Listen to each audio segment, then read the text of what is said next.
Ya, Assalamualaikum warahmatullahi wabarakatuh. Waalaikumsalam warahmatullahi wabarakatuh. Waalaikumsalam. Robi sohli sodri wa yasirli amri wahlul uqdatam min lisani yafqahu qauli. Pertama-tama marilah kita panjatkan puja serta puji syukur kehadirat Allah Subhanahu wa taala, yang mana berkat rahmatnya kita masih diberikan kesehatan, kita masih diberikan kekuatan untuk melaksanakan PJJ pada Senin pagi ini. Kemudian selawat dan salam marilah senantiasa kita curahkan kepada Nabi besar Muhammad Sallallahu Alaihi Wasallam. Baik anak-anakku semuanya, mari kita mulai PJJ ini dengan sama-sama membaca basmalah. Bismillahirrahmanirrahim. Oke, di absen terlebih dahulu. Sekarang tanggal 2 November. Adi Nata. Hadir. Oke, ada Amalia. Hadir. Hadir, oke. Arkan Vito. Hadir. Hadir ya, oke. Arkananta. Hadir. Oke. Kemudian Asila. Hadir. Ada ya. Ataya Clarissa. Hadir. Hadir, oke. Azahra Rashidah. Hadir. Hadir, oke. Kemudian Davalia Safa. Hadir. Hadir, oke. Kemudian Denis Tristan. Hadir, Pak. Hadir, oke. Duina Yoko. Hadir. Hadir, oke. Faizah Salsabila. Hadir, Pak. Ada, oke. Farah Nadira. Hadir, Pak. Hadir, oke. Faisyadin. Hadir, Pak. Hadir, oke. Izzat Faras. Hadir, Pak. Hadir, oke. Kate Duncan. Hadir, Pak. Hadir, oke.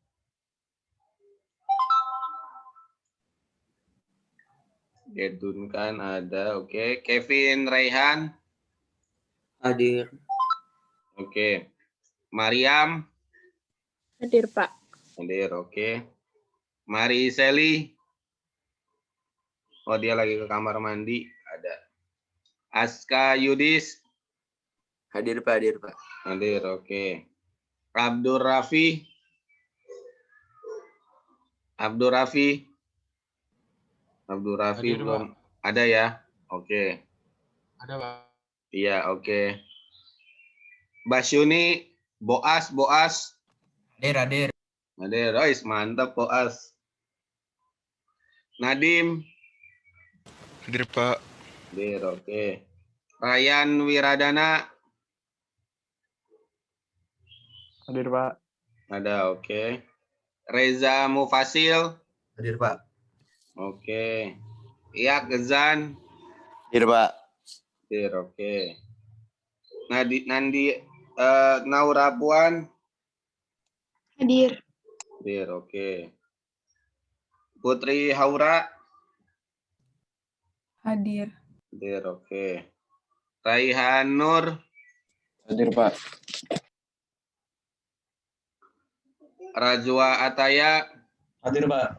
Hadir, oke. Rania Lutfi. Hadir, Pak. Rania ada ya, oke. Hadir, Pak. Resila Arefa. Hadir, Pak. Hadir, oke. Rifki Rahmawanto. Hadir, Pak. Oke. Rizky Darmawan. Hadir, Pak. Oke. Sipa Aulia. Sipa ada ya, oke. Syah Gita. Hadir, Pak. Oke. Wan Aska. Hadir, Pak. Oke. Ya Faiza. Hadir, Pak. Hadir, oke. Yopi Amanda. Yopi, ada nih Yopi.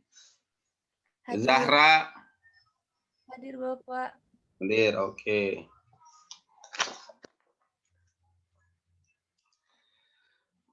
Oke, gimana? Sudah siap belajar nih? Masih pada ini nih kayaknya jet lag ya? Habis pada liburan panjang. Oke, kita akan mulai. Silakan dibuka buku paketnya.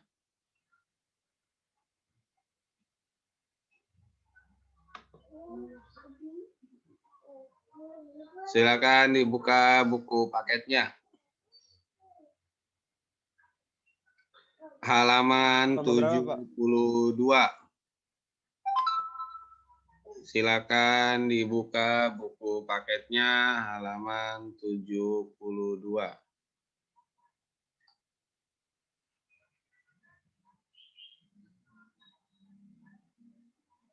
Silakan dibuka 72, ambil bukunya. Ayo diambil dulu bukunya.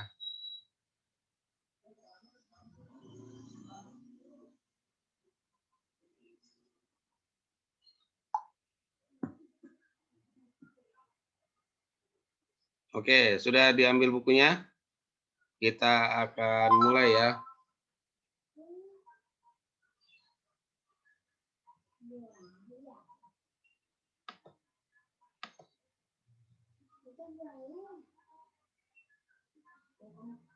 PowerPoint-nya sudah terlihat belum? Sudah, Pak. Sudah ya.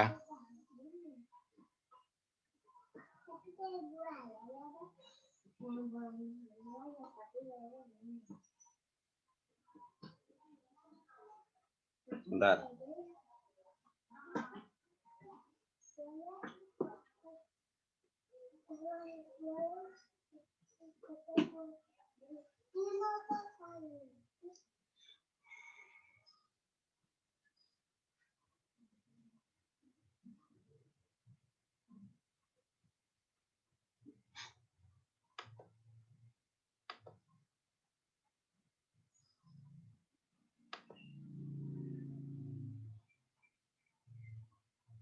Oke, sudah dibuka.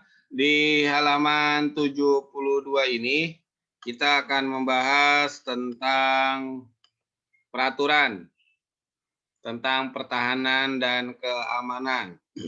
Jadi kita sekarang akan membahas tentang pertahanan dan keamanan.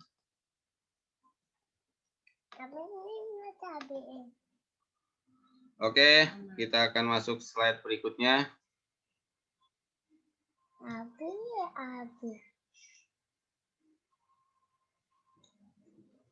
Sekarang kita akan membahas tentang definisi atau pengertian pertahanan dan keamanan. Jadi silakan di stabilo di bukunya ataupun ditulis ataupun di foto boleh. Jadi ini pengertian pertahanan dan keamanan. Ngomong-ngomong, PowerPoint-nya terlihat kan ya? Kelihatan, Pak. Terlihat. Oke, suara saya juga kedengaran kan dengan jelas? Oke. Ini pengertiannya. Segala usaha untuk mempertahankan kedaulatan negara, keutuhan wilayah NKRI, dan keselamatan segenap bangsa dari ancaman dan gangguan. Ini pengertian pertahanan dan keamanan. Jadi maksudnya adalah pertahanan negara adalah bagaimana negara melindungi kedaulatannya, melindungi wilayahnya, serta segenap masyarakat atau warga negara Indonesia dari ancaman dan gangguan. Ancaman ataupun gangguan itu bisa dari luar, bisa juga dari dalam. Contohnya dari luar misalkan adanya kalau sekarang tentang isu-isu ataupun paham-paham yang akan mengganggu Pancasila. Nah, itu merupakan salah satu bentuk ancaman seperti terorisme, yang berasal dari luar. Kemudian sekarang yang lagi heboh terkait dengan negara Prancis. Jadi negara Prancis, terutama presidennya Macron, itu melakukan ataupun mengutarakan ataupun ngomong tentang hal-hal yang sensitif sehingga mengganggu umat muslim di dunia. Nah, kita sebagai bangsa Indonesia yang mayoritas adalah orang Islam, pertama kali harus menganalisa terlebih dahulu terkait dengan kondisi saat ini. Apakah ini termasuk ancaman atau gangguan dari luar? Nah, kemudian saya sangat apresiasi sekali dengan pemerintahan Joko Widodo yang mana Menteri Luar Negeri kita, Bu Retno, langsung memberikan respon.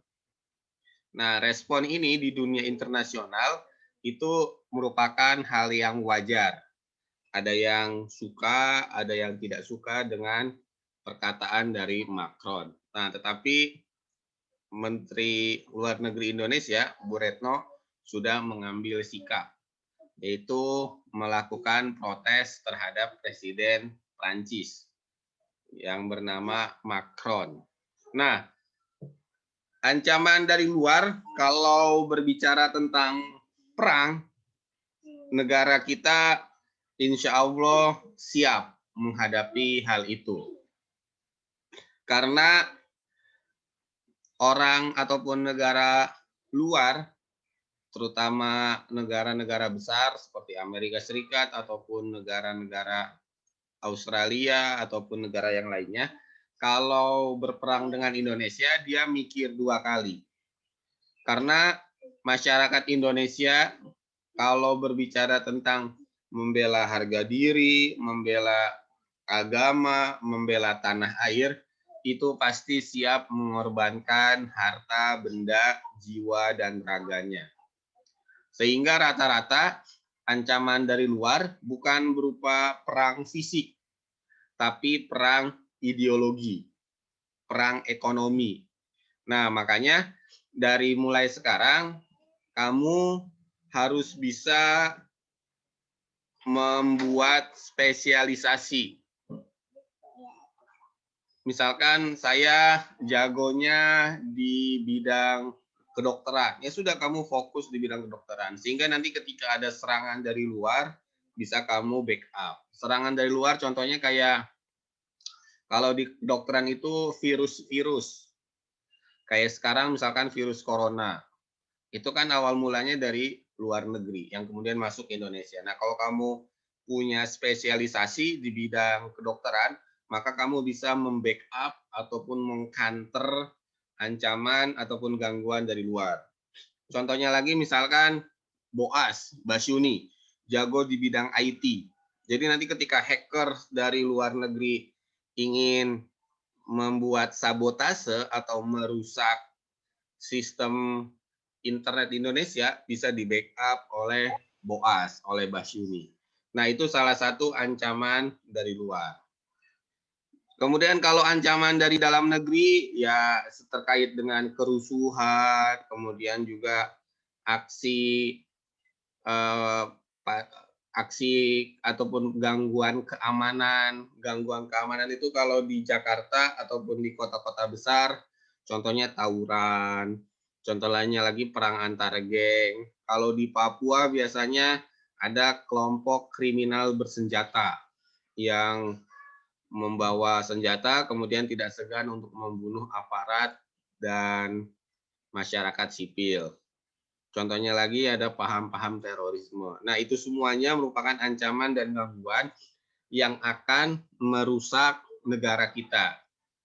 Oleh karena itu, butuh cara untuk bisa membackup dan mempertahankan negara kita agar tidak hancur atau agar tidak rusak. Contohnya lagi nih, yang paling terlihat, Timur Leste. Kamu tahu negara Timur Leste kan? Tahu. Nah, tadinya Timur Leste merupakan wilayahnya masuk ke Indonesia. Jadi Timor Leste tadinya merupakan bagian dari Indonesia. Nah, karena diganggu terus oleh dunia internasional, terutama Portugal, Australia, akhirnya mau tidak mau bangsa Indonesia merelakan Timor Leste merdeka. Padahal di balik itu ada gangguan dan ancaman yang akan merusak persatuan dan kesatuan. Buktinya apa? Walaupun Timor Leste sekarang sudah merdeka, tetapi 9 bahan pokok kayak mulai makanan pokoknya, kemudian juga gula, kemudian juga dengan minyak, itu semuanya masih ngambil dari Indonesia. Jadi kalau perbatasannya kita tutup, ekonomi Timor Leste akan goyah. Makanya ancaman dan gangguan itu harus betul-betul kita antisipasi, jangan sampai nanti akan membahayakan negara kita. Contohnya begini, misalkan Arkananta pagi tadi bersin-bersin misalkan. Pasti di dalam diri Arkananta mulai mendeteksi, oh saya ini lagi diserang oleh flu nih. Berarti antisipasinya bisa pergi ke dokter, ataupun istirahat, ataupun minum obat. Nah, itu merupakan antisipasi atau pertahanan diri Arkananta terhadap virus yang mulai masuk ke tubuh Arkananta. Sama kayak negara, makanya di negara kita ada yang namanya BIN, Badan Intelijen Negara, yang tugasnya adalah menganalisa faktor-faktor yang akan mengancam dan mengganggu negara Indonesia. Nah, saat ini kita akan belajar tentang itu, pertahanan negara kita. Oke, kita lanjutkan.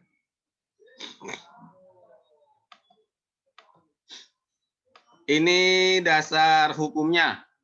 Ini pasti keluar di ulangan harian. Silakan kamu stabilo di buku ataupun kamu foto ataupun ditulis. Dasar hukumnya ada 3. Yang pertama adalah pasal 30 Undang-Undang Dasar Negara Republik Indonesia tahun 1945 tentang pertahanan dan keamanan. Ini poin utamanya, Undang-Undang Dasar pasal 30. Yang kedua adalah Undang-Undang Nomor 3 Tahun 2002 tentang Sistem Pertahanan Semesta. Jadi nanti ada istilahnya pertahanan semesta. Dan yang terakhir, TAP MPR Nomor 6 Tahun 2000 tentang pemisahan TNI dan Polri. Nah, perlu saya jelaskan terlebih dahulu. Jadi begini.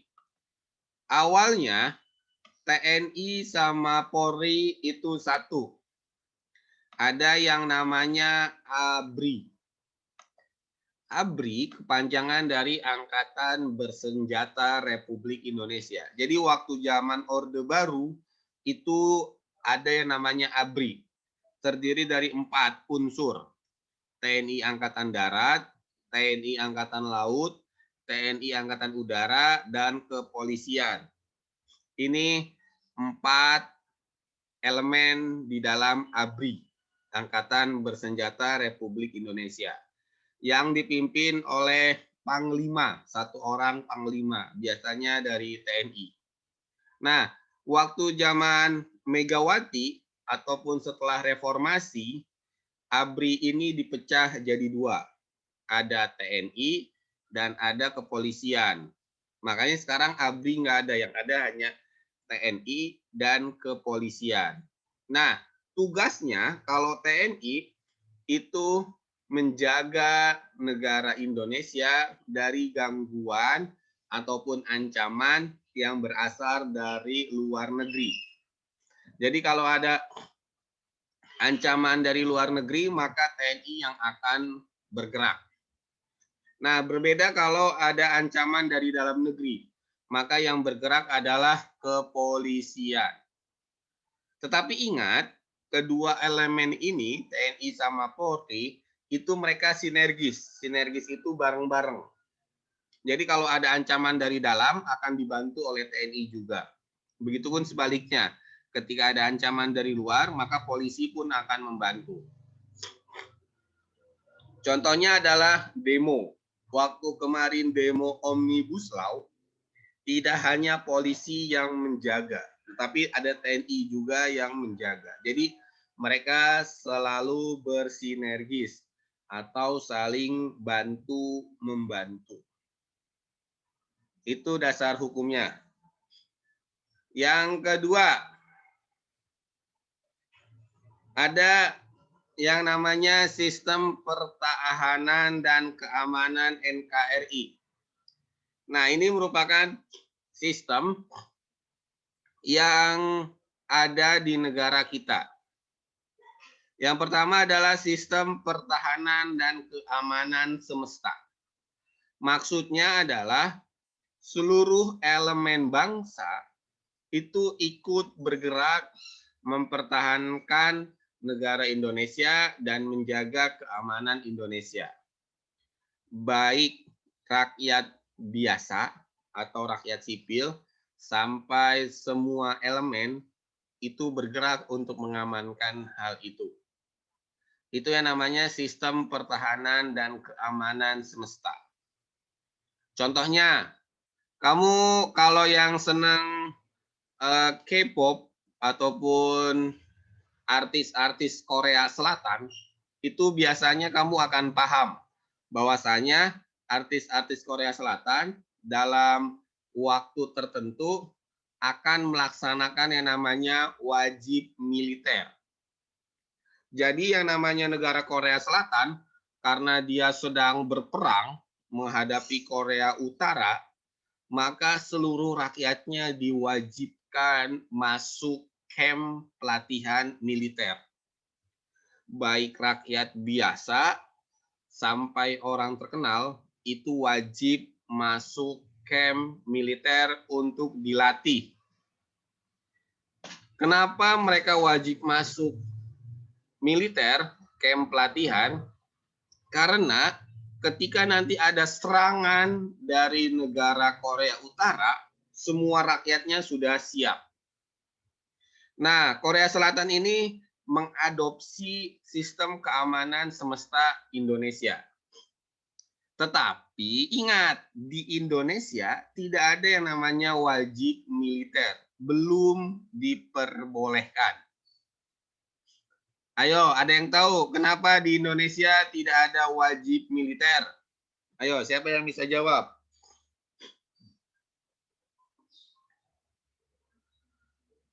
Ayo, kenapa di Indonesia tidak ada wajib militer? Karena kita punya kebebasan untuk memilih, Bun, Pak. Siapa tuh yang ngomong tuh? Nggak apa-apa. Kit, Pak. Siapa? Kit. Oke, Saya, Pak. gimana Kit? Karena kita punya kebebasan untuk memilih kita mau apa gitu, Pak. Oke, boleh. Kebebasan untuk memilih. Ya, boleh. Ada lagi? Nggak ada ancaman, Pak. Nggak ada ancaman. Boleh. Tuh ada dua. Tadi siapa yang ngomong? Syagita Zaki. Oh iya, Zaki ya. Oke, Kate sama Zaki. Satu lagi, perempuan. Ayo. Kenapa di Indonesia tidak ada wajib militer atau belum dilaksanakan wajib militer?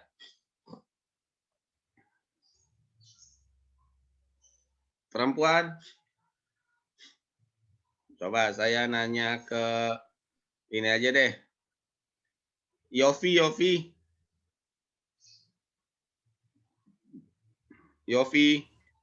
Kekuatan militernya udah mendapat pengakuan, Pak. Oke, boleh. Nah, jadi gini, yang disebutkan oleh teman-teman kamu, oleh Kate, kemudian juga Zaki, kemudian juga Yofi, itu merupakan poin yang menjadi alasan. Nah, selain itu, ada juga alasan kenapa di Indonesia tidak wajib militer atau belum dilaksanakan wajib militer. Yang harus kamu pahami adalah kamu coba analisa keadaan Indonesia. Coba, kamu kemarin-kemarin pernah dengar nggak anak STM yang ikut demo? Ataupun anak SMA yang sering tawuran? Nah, dari situ kamu sudah bisa menganalisa tanpa ada wajib militer saja yang namanya berantem, yang namanya tawuran, itu merupakan sesuatu hal yang suka terjadi di Indonesia. Nah, jangan sampai gara-gara ada wajib militer ataupun dilaksanakannya program wajib militer, nanti tawurannya ada yang bikin bom molotov atau merakit senjata. Nah, itu yang berbahaya.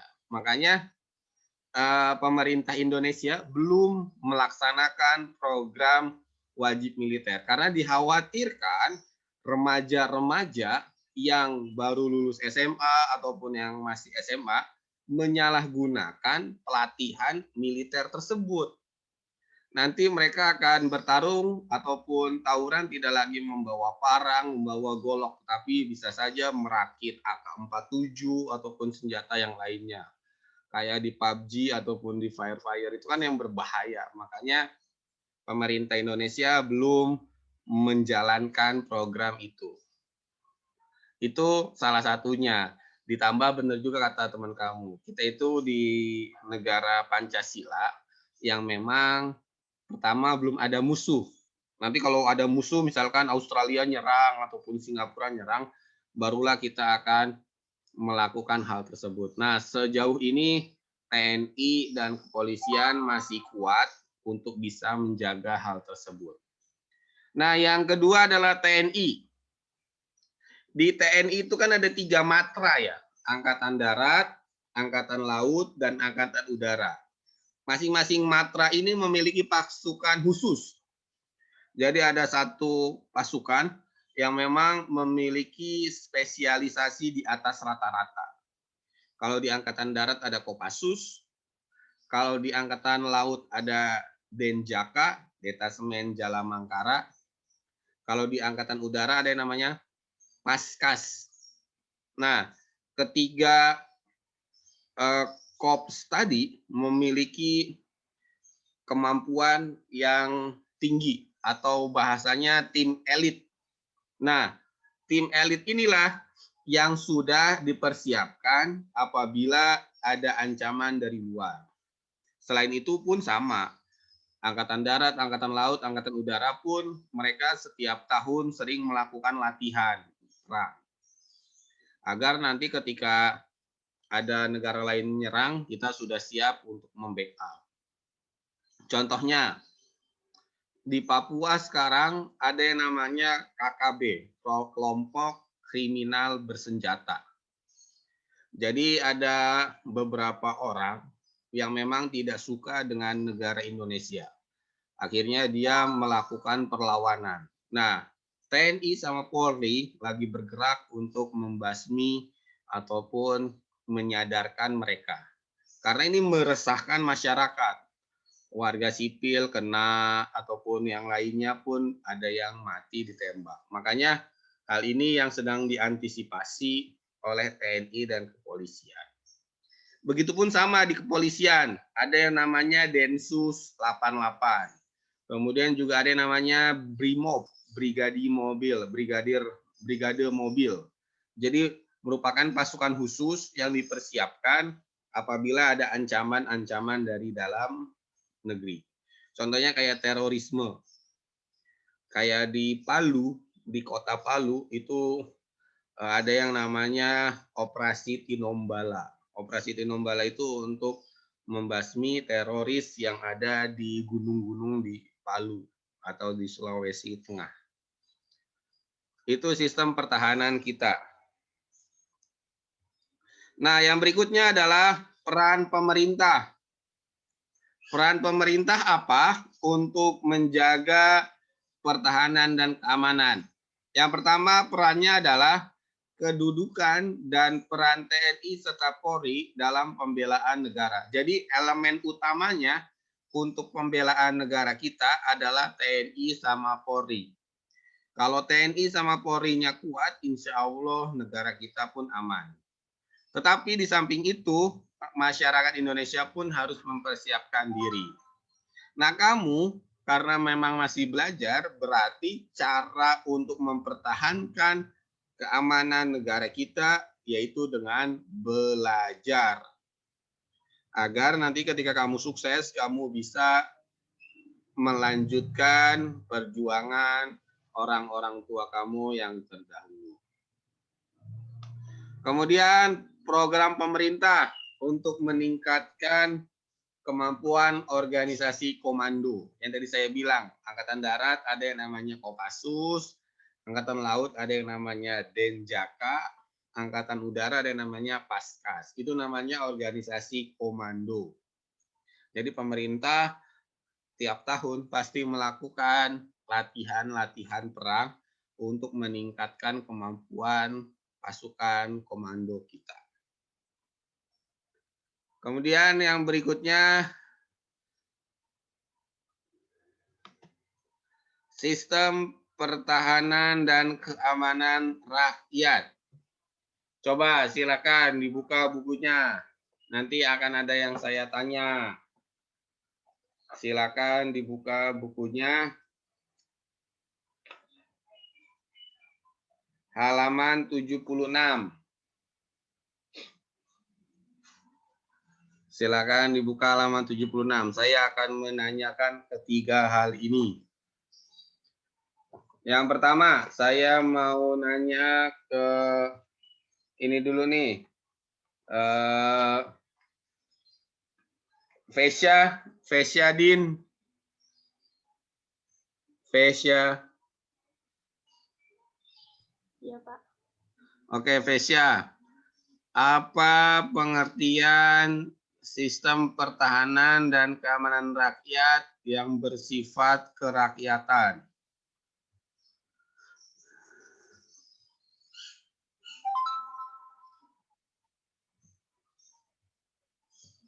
Ayo Siva apa?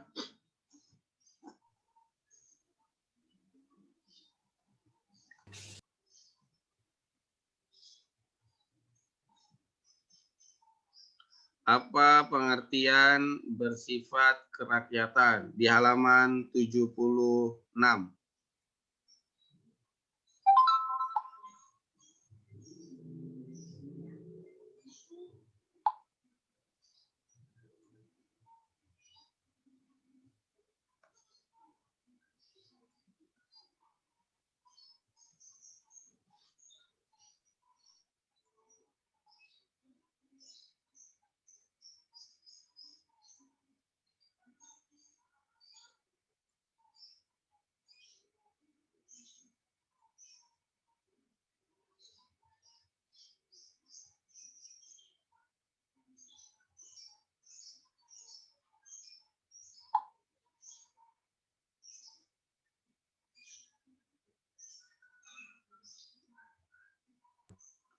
Apa yang dimaksud dengan bersifat kerakyatan? Di halaman 76 yang paling bawah.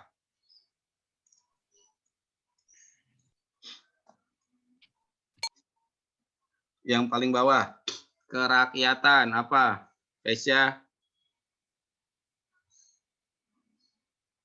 Fesya mana nih? Fesya.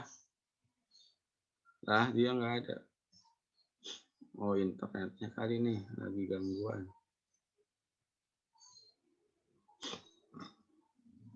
Ya udah, ganti aja. Azahra. Azahra. Iya, Pak. Oke, apa pengertian sistem pertahanan dan keamanan yang bersifat kerakyatan? Orientasi pertahanan dan keamanan negara diabadikan oleh dan untuk kepentingan seluruh rakyat. Oke, jadi yang bersifat kerakyatan maksudnya adalah bagaimana negara menjaga rakyatnya agar tidak mendapat ancaman dan gangguan baik dari dalam negeri maupun luar negeri. Itu yang disebut dengan bersifat kerakyatan. Yang kedua, kesemestaan. Coba ke ini nih.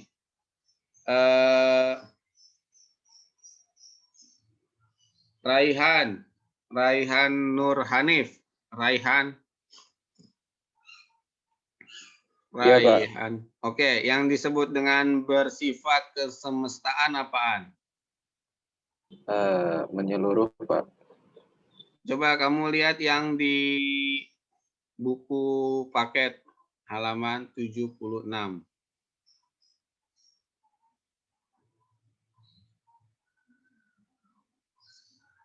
Di paling bawah, kesemestaan itu apa, Raihan?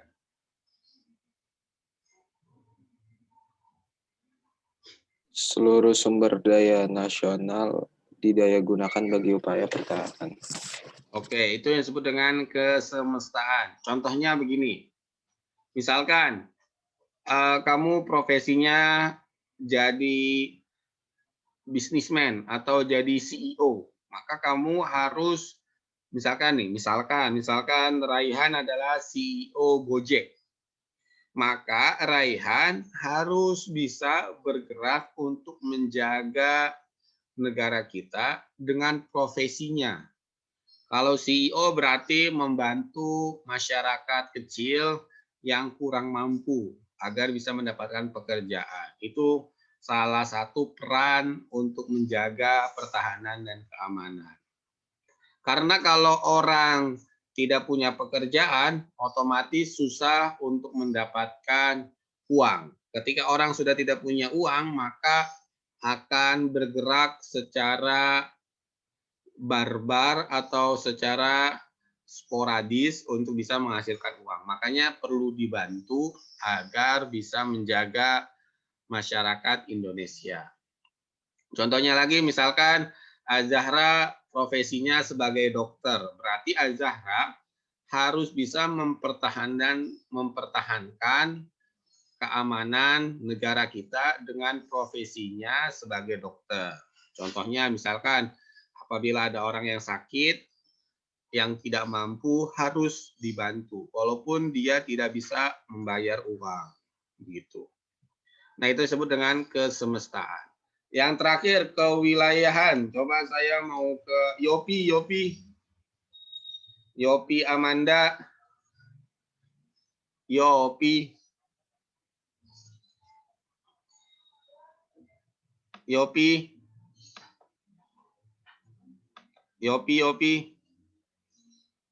Yopi nggak ada nih Yopi nih. Ya udah ke ini aja. Ke siapa nih? Mariam Traore.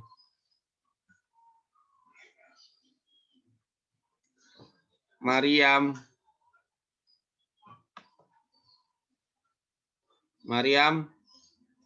ada? Oh, nggak ada juga. Amalia. Ada Pak. Iya, apa yang disebut dengan kewilayahan, Amalia? Kewilayahan yaitu kekuatan pertahanan dilaksanakan secara menyeluruh dan merata di wilayah negara kesatuan Republik Indonesia sebagai negara kepulauan. Oke, berarti yang namanya kewilayahan, bagaimana pertahanan dan keamanan itu tidak hanya terfokus di Jakarta, tetapi menyeluruh, ada di seluruh negara Indonesia, dari mulai di Sabang sampai di Merauke. Makanya TNI dan polisi itu ada, dari mulai di Aceh, di Sumatera Utara, di Sumatera Barat, sampai ke Lampung, kemudian sampai ke Banten, Jakarta, Jawa Barat, Jawa Timur, sampai nanti ke Pulau Kalimantan, Sulawesi, Maluku, Nusa Tenggara, Bali, Papua, itu ada semuanya. Sehingga ketika ada ancaman, maka sudah siap. Jangan sampai nunggu kiriman dulu bantuan dari Jakarta, begitu. Karena negara kita luas. Kalau nunggu kiriman bantuan dari Jakarta, kemungkinan akan lama. Makanya masing-masing wilayah sudah punya pos keamanan masing-masing. TNI terutama, polisi terutama itu ada di seluruh wilayah Indonesia. Yang berikutnya adalah bela negara. Nah, ini definisi atau pengertian bela negara, yaitu kesediaan berbakti kepada negara dan kesediaan berkorban membela negara. Maksudnya adalah bukan berarti kamu harus perang, tetapi kamu masing-masing sudah mulai berpikir bagaimana caranya untuk melakukan pembelaan terhadap negara. Contohnya kayak saya kan adalah guru. Ketika saya ngajar, berarti saya sudah termasuk ikut di dalam pembelaan negara. Kamu juga sama, kamu kan masih murid SMA. Berarti cara untuk bela negara saat ini yang paling pas adalah dengan belajar. Berarti kalau kamu sudah belajar, ikut serta dalam pembelaan negara. Sampai sini paham? Ada yang mau ditanyakan? Pak, mau nanya dong, Pak. Siapa nih? Bagus. Oh, Zaki, Zaki. gimana? Zaki. Tadi kan Bapak kayak bilang BIN gitu kan, intel-intel gitu. Iya. Itu lebih tinggi hak asasi manusia apa hak bangsa? Oh, pertanyaannya bagus, Zaki. Bentar, saya tulis dulu. Jadi gini, pertanyaan Zaki ini bagus nih. Yang namanya hak asasi manusia itu poin utama. Tapi di satu sisi ada yang namanya keamanan nasional. Contohnya, kalau kamu pernah suka nonton, ini aja deh, siapa yang suka nonton anime?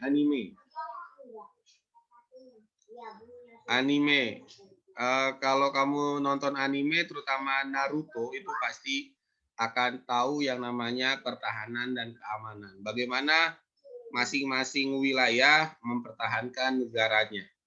Nah, ketika berbicara tentang hak asasi manusia, itu yang nomor utama. Tetapi di satu sisi, harus pula menjaga keamanan nasional. Seandainya ada orang yang melakukan gangguan terhadap negara Indonesia, yang pertama, intelijen akan bergerak, mendeteksi terlebih dahulu. Oh, ini berbahaya nih. Kalau berbahaya, orang tersebut harus diamankan. Diamankan itu maksudnya diambil, kemudian diinterogasi. Kalau tidak membahayakan, ya hanya dipantau saja gerak-geriknya. Kalau sudah mulai berbahaya, maka akan diambil dulu. Tidak langsung ditembak mati. Berbeda waktu zaman Orde Baru. Waktu zaman Soeharto, ada yang namanya Petrus, penembak misterius. Jadi orang-orang yang akan melakukan ancaman dan gangguan, itu langsung ditembak mati. Makanya waktu zaman Orde Baru, preman-preman nggak ada yang berani berbuat kekacauan. Mereka takut. Karena kalau berbuat kekacauan, misalkan contohnya ini aja, Aska preman Blok M. Kalau dia berbuat rusuh, bisa-bisa besok hari Selasa tinggal nama saja. Hak asasinya dihilangkan. Nah, tetapi berbeda dengan sekarang, waktunya reformasi. Sehingga ketika ada ancaman gangguan, tidak langsung disikat atau dibasmi. Tetapi akan ditangkap dulu, diinterogasi, kemudian dibawa ke persidangan kalau salah. Tetapi ingat, kalau melawan, biasanya TNI atau Polri akan melakukan tindakan pencegahan. Kalau pencegahan nggak bisa, maka langsung ada yang namanya represif. Makanya kalau kamu sering nonton berita tentang kriminal, misalkan kayak 86, kayak patroli, dan lain sebagainya, kalau ada penjahat yang melawan, itu biasanya kakinya akan ditembak dulu. Kalau memang masih tetap melawan dan membahayakan petugas, maka dia bisa ditembak mati. Begitu. Jadi yang pertama itu hak asasi dulu harus dijaga. Tetapi kalau akan membahayakan, bisa saja dilakukan tindakan terarah dan terukur. Jadi begitu ya Zaki ya. Oke, paham, makasih. Oke, yang pertama itu tetap hak asasi manusia. Saya mau lagi Nah, Pak. Pak, siapa? saya Gimana mau nanya, Arkananta? kan tadi kan kata Bapak kalau misalnya di Indonesia tuh perang yang beneran tuh jarang ya. Adanya perang ideologi kan. Iya. Kalau perang ideologi itu yang berperan siapa Pak di Indonesia? Oke, pertanyaannya bagus nih. Arkananta, saya tulis dulu.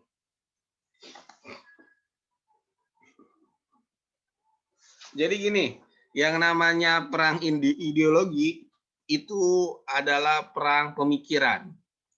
Tidak hanya pemikiran seperti analisa dan lain sebagainya, tetapi ekonomi juga termasuk, kemudian juga sosial budaya pun termasuk.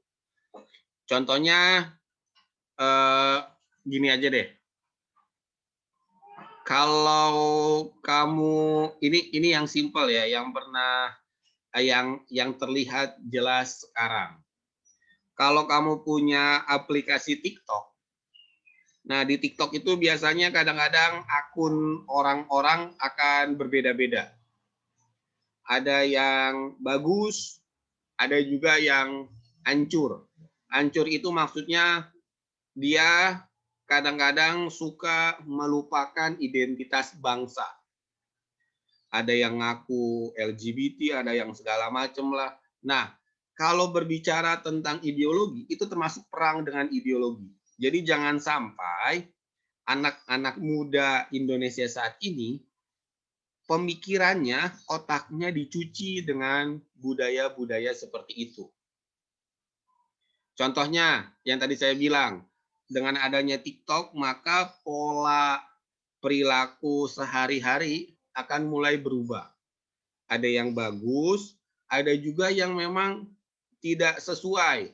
Contohnya yang tidak sesuai ini, kamu mungkin pernah tahu ada yang namanya prank pocong, hingga mengakibatkan orang jantungan sampai ada yang meninggal. Nah, itu berbahaya. Kemudian ada juga yang di beberapa akun yang ya intinya tidak sesuai dengan moralitas bangsa Indonesia, menjelek-jelekan ataupun menghancurkan pemikiran, bahkan ada yang ngaku LGBT dan lain sebagainya, itu sangat-sangat berbahaya. Makanya itu salah satu perang pemikiran. Makanya kamu murid Al-Azhar harus sudah mulai bisa menganalisa. Oh, ini membahayakan nih, ya sudah, tidak usah di-follow atau tidak usah diikuti. Kalau memang bagus diikutin, tetapi kalau memang akan berbahaya, ya jangan. Saya yakin murid-murid Al-Azhar sudah bisa menganalisa hal-hal yang sana. Contohnya lagi, dengan adanya pelajaran jarak jauh, mungkin kamu mulai bete. Nah, jangan sampai ketika kamu bete, kamu tidak masuk Zoom, tidak mengerjakan tugas yang berefek kepada nilai dan lain sebagainya. Nah, itu termasuk perang ideologi. Karena terlalu malam main game online, akhirnya besoknya tidak belajar. Nah, itu yang berbahaya. Nah, perang ideologi masing-masing pasti punya peran di sana, punya fungsi. Kalau kamu seorang pelajar, ya fungsinya itu belajar. Itu sih. Oke, Arkananta. Nah, ini partisipasi warga negara. Yang pertama, melalui PPKN. Ketika kamu belajar PPKN, berarti kamu sudah melakukan pembelaan terhadap negara. Kemudian ada yang namanya pelatihan dasar kemiliteran. Nah, ini yang belum dijalankan nih di Indonesia. Karena yang tadi saya bilang, khawatir disalahgunakan. Kemudian kalau kamu nanti ingin masuk Akpol ataupun Akmil, berarti kamu pun sudah berpartisipasi membela negara. Nah, yang terakhir sesuai dengan profesi. Ada yang jadi dokter, ada yang jadi insinyur, ada presiden, DPR, menteri, ataupun guru, ataupun CEO perusahaan, itu termasuk pembelaan negara terhadap negara Indonesia. Nah, yang penting dari saya itu, nah ini yang terpenting nih. Minggu depan kita ulangan harian. Syarat ulangan harian mengerjakan buku mandiri pilihan ganda bab 2. Silakan, boleh difoto, boleh dicatat. Belajarnya dari mana? Belajarnya silakan belajar dari buku PG buku paket, dan PG buku mandiri bab 2. Jadi minggu depan kita ulangan harian bab 2. Oke, karena sudah jam 8.30, ini sudah difoto. Jadi sekali lagi minggu depan kita ulangan harian. Oke, sebelum saya pamit, silakan mukanya dikasih lihat dulu. Saya ingin memfoto sebagai bukti. Haura, Aska, Rania, kameranya. Rania. 1, 2, 3. Oke. Ya, dari saya cukup sekian. Mari kita akhiri dengan membaca hamdalah bersama-sama. Alhamdulillah. Amin. Oke, hostnya akan saya kasih ke Amalia lagi ya. Karena tadi Amalia yang jadi host.